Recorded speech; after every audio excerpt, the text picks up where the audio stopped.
За ингээд эмнэлгийнхаа ажлынхаа нэг хэсгийг оруулъя гэж бодлоо. Ингээд дөрөв давхар маань ерөөсөө зүрх судасны тасаг байдаг байгаа. Тэгээд хүмүүс маань шинжилгээг өгөөд ийшээ бол массажлрууд хийгдэн.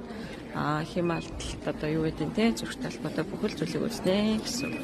За ингээд үйлчлэгүүдээ хүлээгээд хүмүүс сууж байна.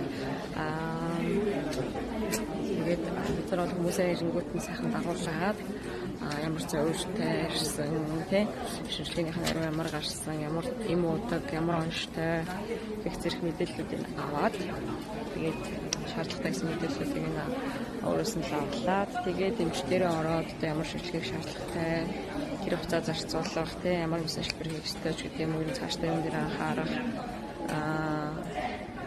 ямар юм уу хөстэй гэдэг талаас нь асуугаад тэгээд тэрийг нь яг сайхан 100% эмчилгээ орчуулах үүрэгтэй ийм ажил хийдэг хүн байна.